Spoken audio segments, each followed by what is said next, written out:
Bula, Malele, Talofa and welcome to Season 6, Episode 60 of Breakfast Bites by TEIVOVOsports.com, a wrap of Pasifika people's sports news on a bright and sunny Sunday morning, 3rd September 2023.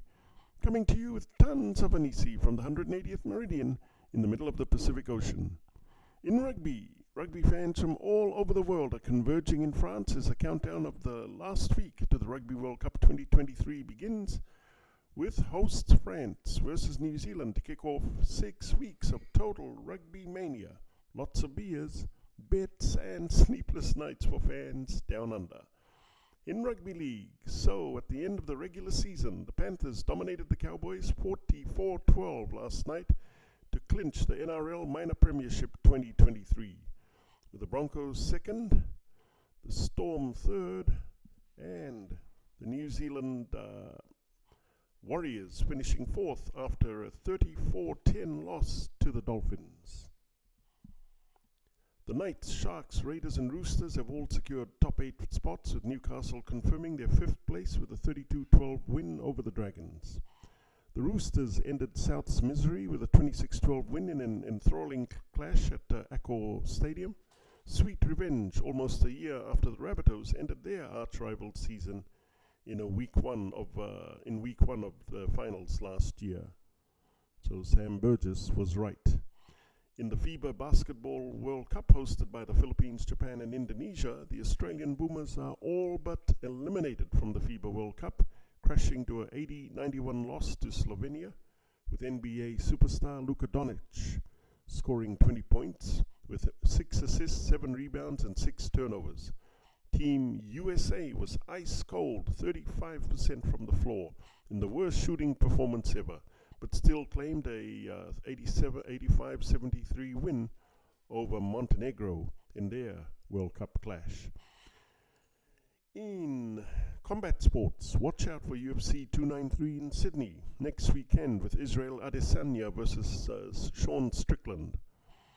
Sporting a 24-2 record overall and fighting in Oceania for the first time since his knockout win over Robert Whittaker at UFC 243, this feels like it could be one of those moments where this last style bender looks to make something special happen. And in football, the English Premier League transfer window is now shut after clubs made 28 signings on the final day. Liverpool rejected a big late play by Saudi club Al Ittihad for superstar Mo Salah. The Telegraph reports that Al Ittihad offered a massive package on deadline day worth US $189 million, with an initial $126 million deposit followed by add-ons. The offer was flatly rejected, with Liverpool considering the matter now closed.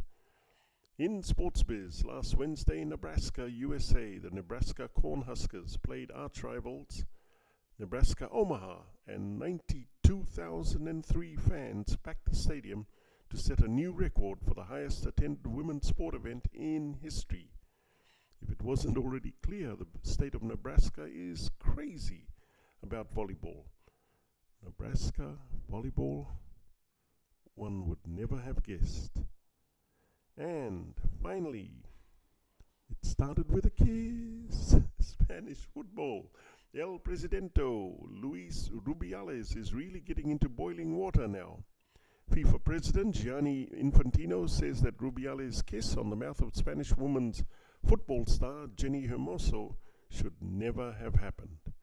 In his first reaction to the incident, which appeared at the presentation ceremony following Spain's win over England in the Women's World Cup final, Infantino said the behavior of Spanish Federation boss Rubiales had spoiled the occasion. The well-deserved celebrations for these magnificent champions were spoiled by what happened after the final whistle, Infantino wrote on Instagram. And what continued to happen in the following days. This should never have happened. Now, over 80 national team players are striking in protest until the leadership of the Spanish Football Federation is changed, as the scandal engulfs Spain. For TEIVOVOsports.com, I'm Calden Kamea.